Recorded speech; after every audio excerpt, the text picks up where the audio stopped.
Tonight, Blas has formed and is intensifying off the coast of Mexico, and we're watching 2 invests around the Central American region.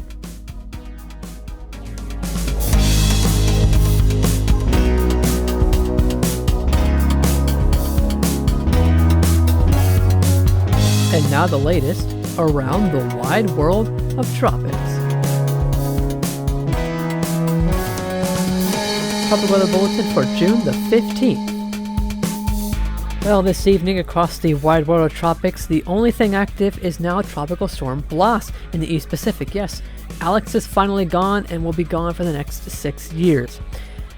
Blas is the 29th storm to form this year, and that number may be subject to change even as we go into the late week into this weekend. Let's get into the basins on day 15 of Atlantic hurricane season. Invest 93L is active now in the southern Caribbean. It has about a 40% chance of formation as it generally brushes the coast of Central America. There is the possibility that this goes inland in portions of Central America, and that may hinder some of that formation. That's why the formation chance hasn't really gone up any in the past day. On day 32 of Pacific hurricane season, Blas is intensifying and thankfully is going to stay out to sea. 93E is behind it with a 50-50 shot of forming, and both 93E and 93L both can bring heavy rainfall, and they already are, to portions of Central America and Mexico. So even if they don't form, they are looking to be significant systems. I kind of skipped over the Western Pacific, and I'm probably going to skip over the North Indian Ocean a lot because these systems, or these basins I should say, are very quiet as they have been. It's kind of like Hone, except, well, Hone's been waiting for a longer time, much longer time than the Western Pacific will ever wait. But we'll see if the pattern changes in the next 2 weeks for the Western Pacific. In the Atlantic Basin on satellite imagery, the most interesting thing that I see when I look at this is that complex of thunderstorms that came off the United States coast left a lot of people without power, which is very unfortunate timing with a heat wave underway across the regions that got hit yesterday with a double derecho, it looked like it was. And you could see that thunderstorm activity associated with Blas, 93E, and 93L. It's just this big old mess, and it's being kept down there in part due to the ridge bringing that heat wave to the United States. It's all connected in some sort of way, but you can see Blas churning there. We'll get a closer view on satellite in just a bit. Here's the Western Pacific, very similar sight as yesterday. It's very quiet here, just some thunderstorms on the western side of your screen, but just some showers in the open West Pacific. Nothing really signifying any tropical cyclone formation, and it doesn't look like we'll be seeing that at least for the next 5 days. Getting to the North Indian Ocean, we just see some monsoonal activity blowing up over land, but generally a sheared environment as you typically see in the monsoonal times, and that is going to keep any of the tropical cyclone formation that may try to occur at bay. Here's a closer view of Blas that I told you about. This is a very interesting view. We're looking at more convective bursts around that center of circulation, and that may be what pushes Blas to potentially near hurricane intensity, which it is likely to become a hurricane. Here's the National Hurricane Center forecast cone. Again, staying offshore, but expected to become a hurricane peak around 80 or 85 miles per hour.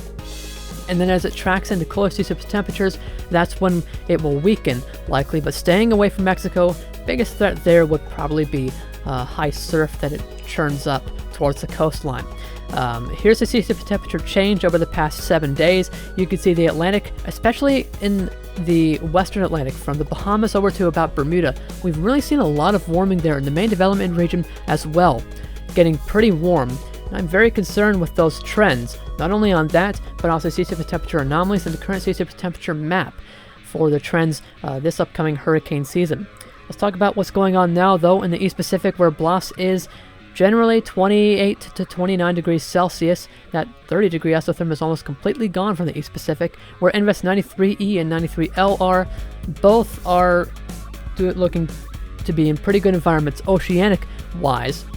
And it looks like the environmental conditions might be supportive somewhat for at least some development out of those, so they definitely do need to be watched. But again, regardless of development, those will continue to bring heavy rain to Central America and even portions of Mexico.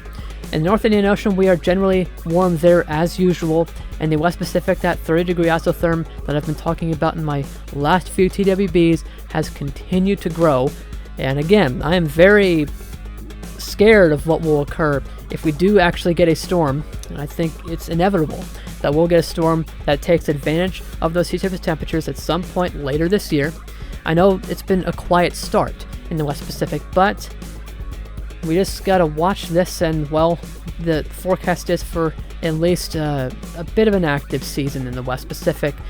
Here's a sea surface temperature anomalies in that La Nina, really prominent as it has been for the past couple of years.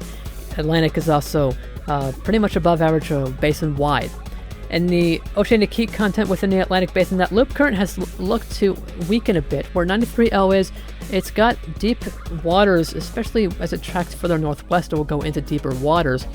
As we get to the East Pacific and West Pacific where Blas is, it seems to be over the region of deepest oceanic heat content in the East Pacific. If we go to the West Pacific, you can see there's another one of my fears that I mentioned last night. Storm gets a good environment, and it will take care of that oceanic heat content, and it will blow up. And we had a similar, or at least a powerful storm taking advantage of sea surface temperatures on this day in 2012. Typhoon Guccion, I hope I did not butcher that name, but it was peaking today as a Category 4, about mid-range, about 145 miles per hour east of the Philippines. This would end up tracking towards the north. It would turn northeast of the Philippines, and I believe it would go towards Japan. We also had Carlotta, which formed in the East Pacific. That would become a hurricane, I believe, and would hit Mexico as a hurricane on this day back in 2012.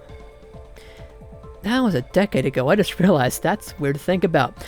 In the Atlantic Basin back in 2022, the next name here is Bonnie, maybe a bit closer than we originally thought. In the East Pacific, Celia, maybe just around the corner. And then Central Pacific, well, you know, the Western Pacific is doing better than that, at least, as we are likely to see something in the West Pacific rather than Hone. I don't think we'll see Hone this year, if I'm being completely honest. In the West Pacific, speaking of the West Pacific, our next name there is Shaba.